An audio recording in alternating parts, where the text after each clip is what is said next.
Bienvenue à tous les utilisateurs et utilisatrices du cours en ligne de sciences et technologies de troisième secondaire. Dans cette capsule, nous allons fournir les réponses et les explications nécessaires aux questions 21 à 21 des notes de cours du module 6, partie 1, portant sur le neurone et le système nerveux central. Commençons par le neurone. C'est une cellule nerveuse composée de différentes parties. Premièrement, des genres de récepteurs qu'on appelle des dendrites ici en haut, le corps cellulaire qui contient le noyau et le cytoplasme et la membrane cellulaire, le prolongement long, vu que cette cellule nerveuse-là, c'est une cellule de communication, elle a besoin d'aller porter l'influx nerveux à son extrémité, comme le parcours, comme le sens le montre ici. Alors on a l'axone qui est entouré de la gaine de myéline contenue dans les cellules de Schwann ou la gaine de Schwann. On termine avec les terminaisons axonales. Alors, la fonction des dendrites, de conduire l'influx nerveux vers le corps cellulaire. La fonction du corps cellulaire, c'est de renfermer le noyau et diriger les activités cellulaires. L'axone, conduire l'influx nerveux vers les terminaisons axonales. Donc le mot conduire revient souvent puisque c'est la fonction principale du neurone, c'est-à-dire transmettre ou conduire l'influx nerveux. Deux fonctions de la myéline, protéger l'axone et accélérer la vitesse de l'influx nerveux. Et la jonction entre deux neurones s'appelle une synapse et elle déverse de, les substances qui servent à faire le lien entre deux neurones s'appellent des neurotransmetteurs. On voit ici une synapse. C'est important de comprendre que son rôle, c'est de permettre la transmission de l'influx nerveux entre deux neurones. On a le neurone de gauche ici, le stimulus, qui est représenté par les flèches mauves, qui va passer à l'autre neurone. Et on voit ici que dans la terminaison nerveuse, il y a des neurotransmetteurs qui servent, donc des petites molécules qui servent à transférer l'influx nerveux, transmettre l'influx nerveux à l'autre neurone. Allons-y pour définir un influx nerveux. C'est un courant similaire à un faible courant électrique qui se déplace sur la membrane du neurone. Il y a un sens, comme on a vu dans la diapositive numéro 1, il voyage du dendrite du corps cellulaire vers l'axone et finalement jusqu'au bout des terminaisons axonales. Et il y a deux types de neurones. Il y a les neurones moteurs et les neurones sensitifs. Et les neurones moteurs transportent l'influx nerveux du cerveau vers les muscles pour faire bouger. Et les neurones sensitifs, qui ne sont pas faits exactement comme les autres, mais qui transportent l'influx nerveux d'un organe des sens vers le cerveau. Organe des sens, ici, pensons à la peau, l'œil, etc. Le système nerveux central est composé de deux grandes parties. Excusez. Alors, le cerveau, le cervelet, le tronc cérébral forment le numéro 4, l'encéphale. Et la moelle épinière, de laquelle sortent les nerfs rachidiens. C'est résumé ici, donne les deux parties du système nerveux central. Du système nerveux, pardon. Il y a le système nerveux central et le système nerveux périphérique. Le système nerveux central est formé de l'encéphale et la moelle épinière. Le système nerveux périphérique est formé par les nerfs crâniens et les nerfs rachidiens. Ici, voici les parties de l'encéphale, les parties importantes de l'encéphale. L'hémisphère cérébral, c'est équivaut au cerveau. Et on voit ici une structure importante qui colle les deux hémisphères un à l'autre, le corps calleux.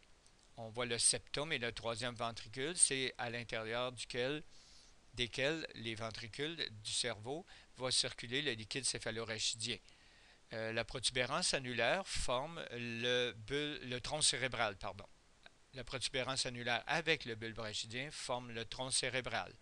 On retrouve une fameuse glande, la numéro 5, l'hypophyse, contrôle le système nerveux, qui contrôle le système endocrinien, dont le cycle menstruel, contrôle la thyroïde, les surrénales, etc. L'autre petite glande, numéro 8, l'épiphyse ou la glande pinéale, contrôle le cycle du sommeil, comme pendant l'été, pendant l'hiver, etc. Le cervelet, enfin, est le canal de l'épendyme dans lequel circule le liquide céphalorachidien. Trois parties de l'encéphale, comme on a montré tout à l'heure, cerveau, cervelet, tronc cérébral. Il sert à quoi le cerveau? Premièrement, il est le siège des facultés intellectuelles, ça veut dire la mémoire, les émotions, le jugement, le centre de décision. Il commande les mouvements volontaires. Si on veut bouger, c'est notre cerveau qui donne les ordres. Il interprète les messages captés par les sens, venant de la peau, l'oreille, l'œil, etc. Il régularise les fonctions de base du corps, comme la faim, la soif, l'éveil, la température corporelle, et influence les activités du système nerveux autonome, qu'on verra un peu plus tard. Le cervelet coordonne les mouvements et assure l'équilibration, tandis que le tronc cérébral contrôle les centres vitaux comme la respiration, la pression sanguine et transmet des informations entre les différentes parties de l'encéphale, comme on verra un peu plus tard dans les circuits. Maintenant, trois exemples d'homéostasie. Le premier exemple ici, un changement de température. Lorsque la température s'abaisse à l'extérieur, on a des récepteurs qui captent le froid et c'est fait par l'hypothalamus. C'est une région très importante et elle va dire au corps ajuste-toi. La même chose lorsque la température corporelle augmente, la température du corps augmente, c'est la même chose. Il y a des capteurs qui vont dire au niveau de la peau, faut s'ajuster ici. Donc, on va faire baisser la température puisque la température augmente.